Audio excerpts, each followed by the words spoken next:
Hello. Is the microphone fast? Julian, start us off. Trent, you've taken some impressive catches for New Zealand in your time. What were you thinking when you saw that final hit from Brathwaite coming towards you? Yeah, pressure situation, I guess. Initially, I thought it was going to be quite a way inside the rope, but almost travelled for 6 in the end. But nice to snaffle it, and what a game! As simple as that, really.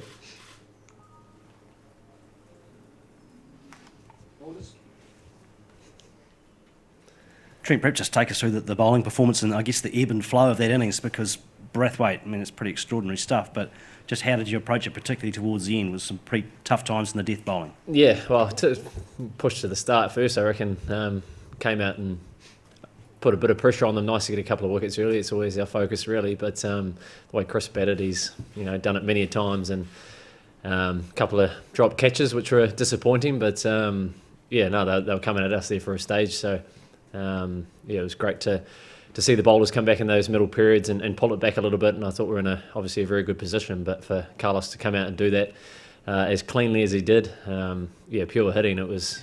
I'm going to say it was pretty cool to watch. But great game, great for the tournament, and there's a good crowd out there as well. So it was good for them as well.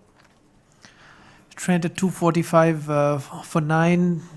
Bit of complacency crept in, or it was just Brathwaite was too good?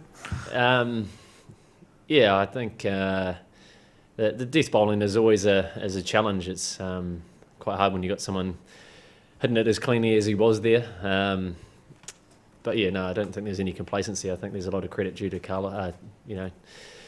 For Carlos to come out and do what he did and put a lot of pressure on us, it was pretty exceptional. But great 100. But to come that close and be on the right side of it is, of course, a very good feeling. Trent, perhaps a reflection too, sitting in the dressing shed or in the dugout, and you got 2 wickets down in that first over. A thought on Kane's innings and I guess the support he had from Ross. How did that, I guess, ease tension? Yeah, I thought it was classy, to be honest. It's what they've done many times for us, time and time again, and just to absorb the pressure there, especially Kane and backed up nicely with Ross.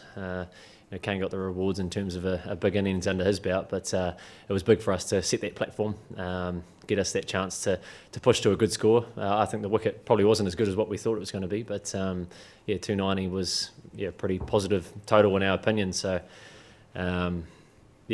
great game. You can't judge the wicket until both teams get on it, but 600 odd runs out there was pretty cool. Trent, when you look back over the tournament as a whole, it's been a bit of a roller coaster when you think Bangladesh, South Africa, and today. Real heart-jerker to watch, I'm sure, for people back home. A, what's it like to play, and then B, what's it like? How do you feel when you sit here now, having come through that and you're unbeaten?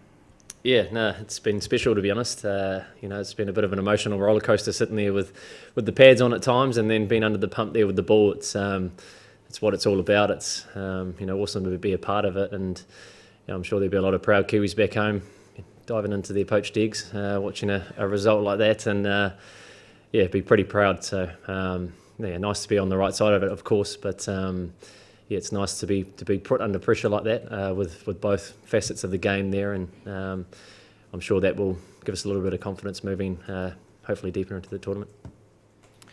Trent, congratulations. Thanks. A word on your own bowling, 4 for 30 today off 10, finally some wickets for you. You happy about that, and sort of did you change anything today, or was that just the way it came out? Nah, I'm almost 30 now, so I'm getting on a bit, so I've played enough cricket to understand that it comes around when it comes around, I suppose. So I feel like I've been contributing to the rest of the group in terms of building pressure in certain ways, but of course nice to get a couple myself today. But I think the way that Lockie's been coming in with the middle there, bowling a lot of speed, a lot of pace, and doing what he's been doing, it's been awesome to watch. So nice for the bowling unit to stick there together and get the job done just. Trent, when as a team you've had the kind of over that the 48th over was, it throws everything into disarray. What's the best practice to keep it in check? What did you guys do to have your minds clear, and what was the plan for that 49th over? Sorry, what are we talking about? Death bowling? Yeah, the 48th over where, like 3 sixes are hit and all of a sudden you are, from a winning position, you are actually looking at Yep, I get it. Yeah, big ground. I think if we could take it to the other end and make him hit big shots into the biggest side was probably the simple message. Vanish to come in, just bowl one over there, and under a bit of a pressure cooker, I thought he did very well. He took pace off the ball, and yeah, I thought Carlos was going to tap one and then look to take 5 off the last over, but yeah, he looked for the big one. But yeah, no, great game. I'm sure he'll be hurting, but no, I think a lot of credit's due to him, and yeah, for getting them in a pretty good position. What did he tell you? What did Carlos tell you at the end? It seemed like he was like, did it have to be you or something? I can't remember. No, I don't know. I don't think he said that.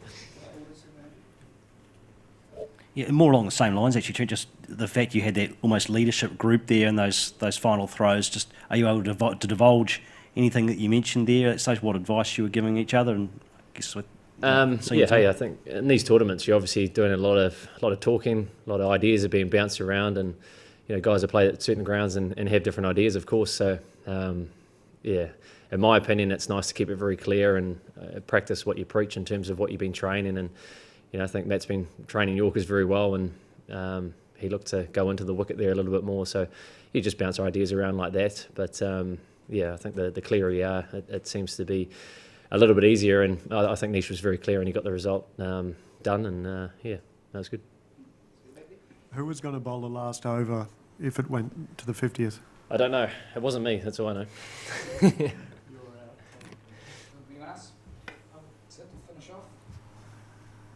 There was like for long periods there were partnerships and then wickets fell in clutches for both sides. What was it? Were the conditions today, or was it just one of those things? I think one of those things. Yeah, like I said, the wicket was not as good as what we thought, I think. But yeah, maybe one of those grounds where wickets do fall in clumps. But we thought that if we put a lot of pressure on them, expose the one wicket, then hopefully that we could get kind of 1 or 2 in a group there. And it worked nicely in the middle overs, but they absorbed a lot of pressure that we put on them for those kind of late 30 overs, early 40s. And you know, it shows you if you take it deep, you can put your side in a very good position. So yeah, great game, came down to the wire, and brilliant to be on the right side. Thanks so much, guys. Thanks, Trent. Thanks, guys.